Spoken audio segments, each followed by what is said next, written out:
Merci beaucoup Baimbo Kanyoso Obolandi Biso partout dans le monde entier et voire même dans l'intérieur ya Katambo Kanabiso.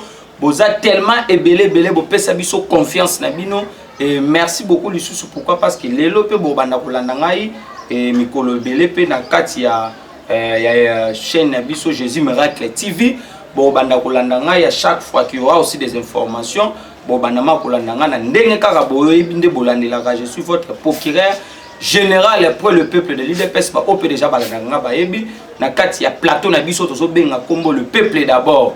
Donc place aux autres là intérêt à population, place aux autres là avenir ya mboke kozala lobby. Donc na kati ya plateau na biso kombo na ngweza déjà le peuple d'abord et batu nyonso balanda bolanda déjà bokanga parce que tant bozomo na déjà ngali boso ba caméra na bino boye ba ke mutu oya ayaka kolobela population mutu oya koya ko défendre ba intérêt général aza déjà liboso na bino. Donc kombo na nga déjà le procureur général pour le peuple de l'IDPS. Merci beaucoup de vous abonner massivement à cette chaîne Oyo Jésus Miracle TV.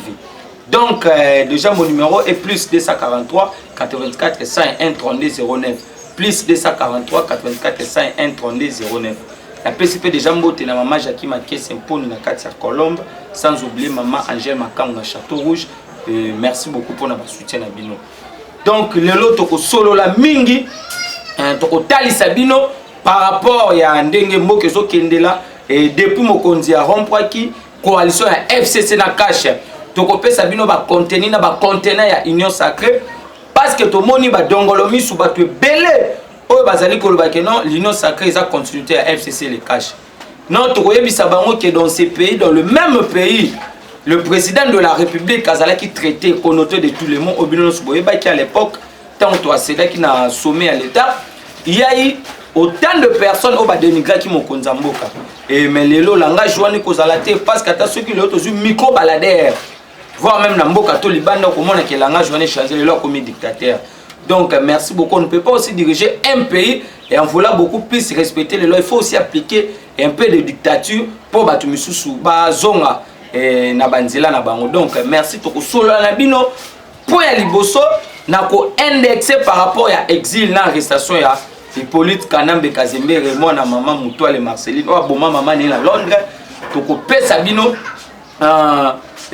ko kende na parce que à bientôt là on a vu déjà son conseil diplomatique ndanga lela kika ya bin Karoudi to ko tali sabino et puis to ko pesa bino pe baline ya conduite o mo kondi faut a désigner informateur parce que ba imboke belé ba benga ki biso ba tunaki et bazali ko lobaki non jusqu'à preuve de contraire pourquoi le président n'a pas encore désigné l'informateur to kotal sabino nini ko senga pona ko kende na nzela wana et puis to ko pesa bino pe ba contenir ba contenant ya union sacrée oh déjà et toujours désigner informateur pona ko former gouvernement ya sika enfin ya ko prôner intérêt général et puis pona démission pe ya premier ministre na ba élection oyo tu ko salema na FEC Fédération d'entreprise ya Congo oyo to moni Albert Yumakoyi. Donc merci beaucoup, nous avons déboulonné un système ya ba prédateur implanté pendant 20 ans dans 2 ans to déboulonner système wana Albert Yumaki a fait plus ou moins 15 ans à FEC mais toyoka Chadara yebisa biso na mboko que non si on arrête Yuma il va déstabiliser le pays mais Albert Yuma tombé lobi na ba élection ya FEC azali suscité to comme na président Dieudonné Niembonda zawana président ya FEC élu par 15 administrateurs, tout le monde est place Chadara de déstabiliser Mbokate.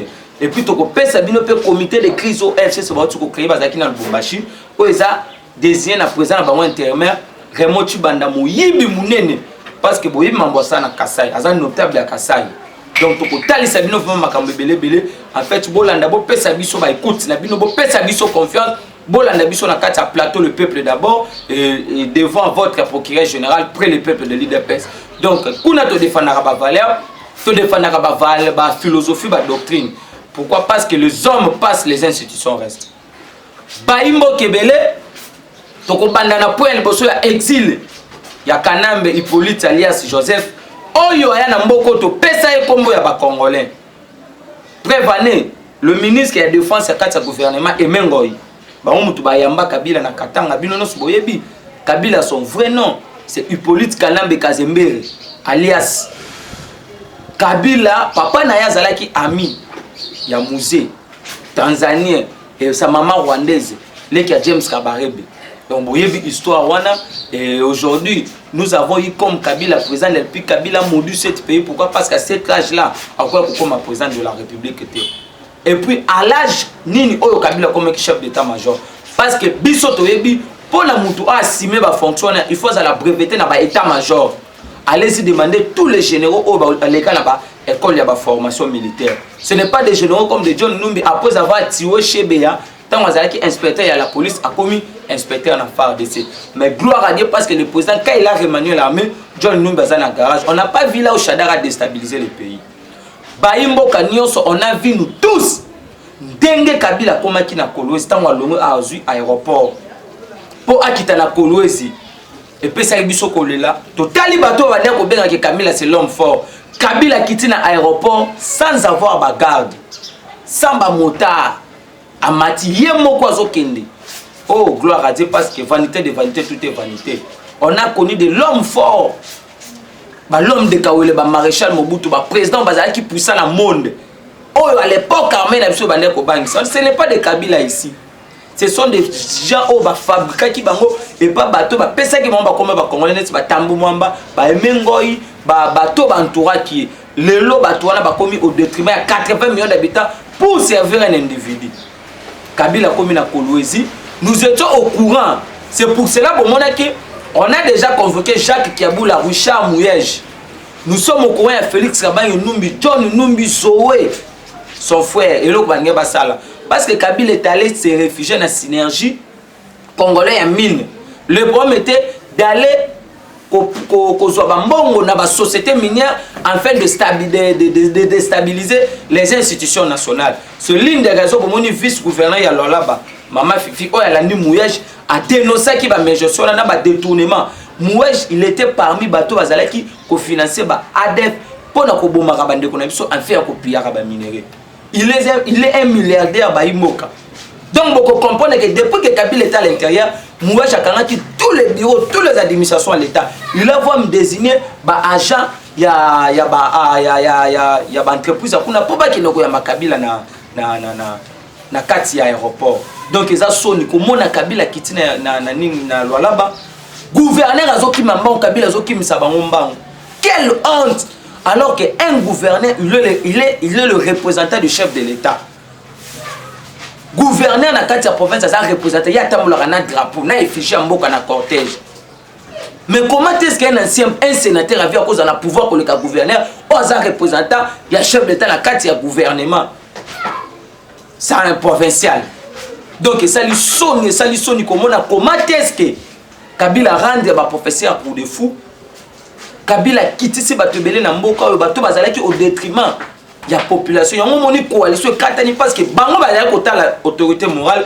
Nous chez nous c'était l'intérêt de la population, le peuple d'abord. Parce que c'est ça où ils sont dans la politique, c'est ça où ils allaient qui lutte à 37 ans en opposition pour matérialiser notre vision qui était le peuple d'abord. Alors et leur vision c'était l'autorité morale d'abord. Pour cela vous avez vu la coalition et marché tout au quartier. Donc, quand on a commis toyokaki kyungu wa kumanza lobi na Moïse il faut bakita na Kolwezi tango yoki habite ya na Lubumbashi na kati ya aéroport o ya biso ya aéroport international ya Njili ba eko kanga ba bagage ya Joseph Kabila ba armes sophistiquées ba avion de drone ba pistolet doré ba appareil communicationnel de guerre. Merci beaucoup pe na service ya deuxième na biso na musala malamu bosalaki Kabila 200 Lubumbashi ba pesa kié prérogative à s'abstenir dans discours politique parce que à sa qualité qui sous contenir ba discours politique et puis ça qui sous surveillance de la sécurité nationale et internationale.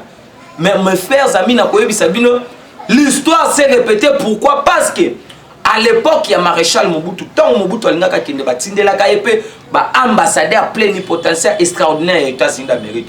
Parce qu'au moment où nous sommes tentés de parler avec d'autres informations, il y avait un lot d'ambassadeurs déjà qui dans le Lubumbashi, depuis que Kabila est dans le Lubumbashi. Et puis la délégation a été conduite par Mike Amer.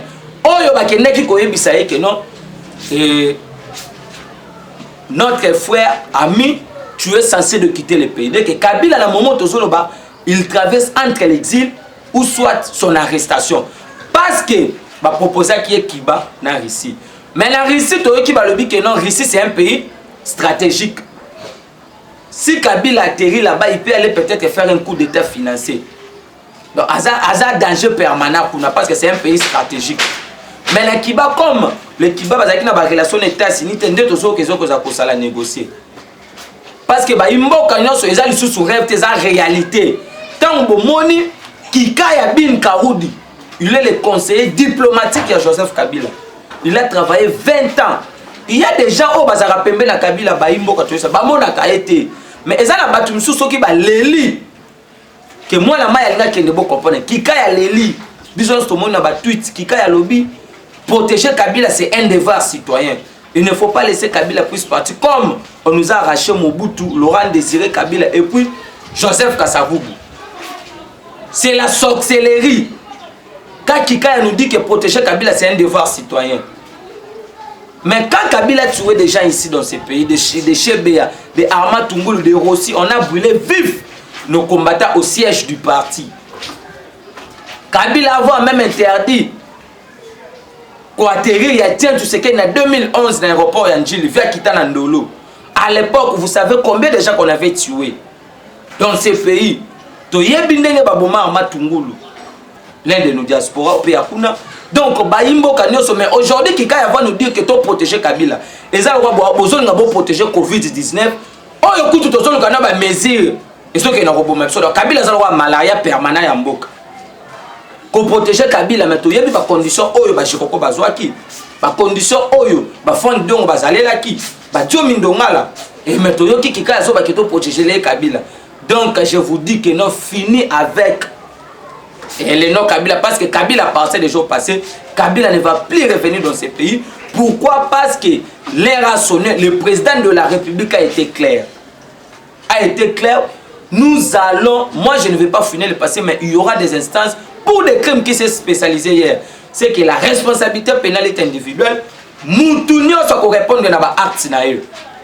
Donc, Bolanda biso makasi parce que na kati ya plateau le peuple d'abord, to ya kaka pona ko dénoncer ko pesa bino et le lengembo que zo kende to ya bisaka bino que on doit rompre cette coalition, batebele bandima quitter.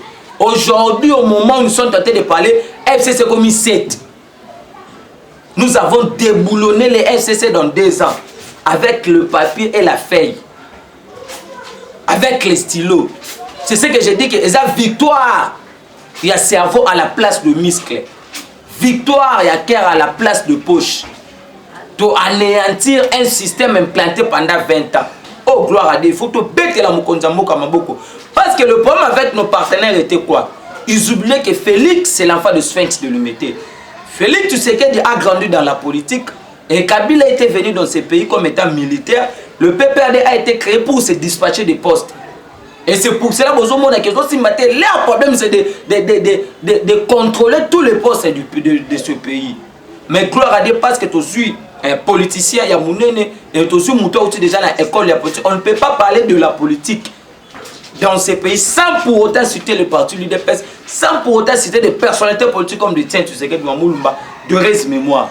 Donc, Baimbo Kanyoso, on a déstabilisé le système. Tout comme la FCC rénovateur, tout comme la FCC Fibo, il y a Bruno Tchibala. FCC Fibo. Alors que Kabila avait débauché Tchibala pour nommer la primature, pour déstabiliser l'IDPS, c'est pour ça que vous avez vu à l'époque, Tchibala a même arrêté tous les présidents du Parlement debout. Mais aujourd'hui, on va nous dire que c'est le IDPS qui a débauché. En oubliant que Kabila a dédoublé tous les partis. Kabila a fait des partis bis. Kabila avait débauché. Nous, nous avons débauché. Parce que 85% de la gestion financière est dans la Kindoki. Ce sont des gens qui ont des messages qui ont connoté la casquette. Tous les FCC Anadek. Tous les FCC Wenge. FCC Clément Côté. Donc, Bandeko, beaucoup comprendre que non. Dans le moment où l'IDPS fera 370 ans à pouvoir tenir la rigueur parce que la mission de l'IDPS est d'instaurer un véritable état de droit, d'avoir une justice équitable, d'implanter un tribunal pénal international dans la capitale, afin que tous les 700 crimes imprescriptibles, tous les 12 millions de Congolais ont des crimes de génocide, des crimes de guerre, des crimes contre l'humanité, répondre à la Makamna Bango. Donc, 2 mandats pour Félix Épée, Binomo Boyebi. FCC a kokabona na mito tozolo ba rien ne marche. Bomba kande tolo bakamabe, Nemi Moulani matata mpono Claude Machala bazaki pa Jean-Marc Kabunda la limité. Donc bateau barozana douce mon numéro plus 243 84 101 09. Donc vous allez comprendre qu'est-ce qui se passe. Nemi Balobi il faut démissionner la coordination FCC parce qu'il a prouvé son incompétence notoire dans Chadal. Nemi est allé chez Kaboun pour lui dire que non, l'émission pas Hippolyte Kanambe Kazembege, c'était de bloquer les actions du chef de l'État. Mais la biso to bande ko pesa ba ordre wana na Tambumamba na madame Mabunda. Pour mettre ba bateau dans le roue pour bloquer les actions, bloquer le vision à poser public afin qu'il y a la détester la population, la haïr la population nationale qui est internationale. Et azo promettre que na point de presse au sala ko bimisa ba vérité mususu. Pourquoi? Parce que ça député à nation wana nemingate. Aza député à nation, aza député à Kabila, aza député à Kingakati. Donc, tu as vu que l'université de Kingakati est comme le roi Kouro Tobenga na pédagogie, la déperdition scolaire. Donc, il y a vide, il n'y a rien à l'intérieur. Némi Matata Tampono Claude Machala et pas Kabound Baki Olila. Chadari na moment tozolo bandaku na yo oyazwaki illégalement na Gombe na venu Oranger ndako abato à l'état. À l'époque parce que Koko Nyanga zaki ministre il y a urbanisme. Bas pour le plus de 3000 maisons à l'État, tous les achats à PPD. Et on va dire au monde a une coalition pour faire. Et penser que la coalition c'est un refuge où se cachent les antivaleurs, les criminels, tous ces gens qui ont fait couler les Serbes congolais, tous ces gens qui ont brûlé vifs nos combattants, qui ont fait assez que Etienne Tshisekedi dans Moulumba Koufa. Tous ces gens wana oyo ba instrumentaliser ba présidentialiser ba institution ya mboka batu o nyonso maboko na bango mesala ki na kaniaka na makila ko expolier ko boma. Vous allez répondre à votre acte. Chadel Iltimatoum a 48 fois quitté Ndakwana. Où est parti Kabila? Comité de crise présidé par Raymond Tchouban Badagni dans le Bumbashi. Balobi qu'il faut reconfigurer le bureau et l'Assemblée nationale. La majorité ne se proclame pas. La majorité se constate après les votes. Par là, je vais dire quoi? Tout le monde, quand on va destituer le bureau et l'Assemblée nationale, la place majorité. La majorité parce qu'il est député va continuer l'histoire. Il y a 13 parlementaires qui Charles Mobutu. Donc c'était ça le problème. Au moment où nous sommes en train de parler, maintenant le président de la République attend la désignation et le 5 à la session extraordinaire, il y a bureau d'âge, en fait, il y a vider pétition et examen. En fait, maintenant, ceux qui ont bureau définitif, qui ont bureau définitif, ne va désigner un formateur. Donc, beaucoup comprendre que non, Baimbo Kanyon sous Batouana, Basambo na moment tozolo ba bekolo bientôt Kabila en exil, bientôt Kabila aux arrêts. Pourquoi? Parce que yemoko pas lobby que non kika lobby, il y a des réunions qui se tiennent dans des hauts salons et des réunions politiques enfin pour l'arrestation, il y a Joseph Kabila. Kabila kokende Baimbo Kanyon so bolandi biso partout dans le monde entier. Merci beaucoup tokuta le sumbalasima. Na cadre kaka ya kotalisa bino na cadre ya kolakisa bino lolenge mboka ezokende na cadre ya kosola na bino parce que na moment tozoloba rien ne échappe le président de la République, il contrôle toutes les institutions, il est le mieux informé, il y a un tandem mobimba ya République. Donc de Martin Fayol, de Adolphe Mouzoutou, ce sont les gens du Kabila. Il fait ce qu'on dit en français, aimer une chose et son contraire. Martin Fayol avait proposé le plan de sortie à crise, mais tu levé voir la constatation à Boyko, il y a parce qu'il y a un bon Kabila, il y en a 5 ans. Donc, merci beaucoup. Je suis votre procureur général pour le peuple de l'IDPS. Na katika ya plateau, il y a le peuple d'abord. Mon numéro est plus 243 84 101 32 09. Plus 243 84 101 32 09. Bolanda biso makas bobanda bolanda biso a na kata Josie Miracle TV chaîne open to mandako tal sabino. Bo s'abonner massivement. To pesipe mbote na papa. Na biso papa Sam na kati ya New York ya mama Regine to pesipe mbote na mon président Chikuto Mushashino na kati ya Paris ba vio bazo soutenir biso financement moralement et puis sans oublier à notre maman Albertine Olou na kati ya Paris. Merci beaucoup bolanda biso et puis à mon frère Jean Espoir Kanyengele na kati ya Lubumbashi to kutani mbalasima kaka na kati ya plateau le peuple d'abord. Merci beaucoup, que notre Dieu bénisse la République démocratique du Congo, bénisse aussi notre président de la République. Merci beaucoup.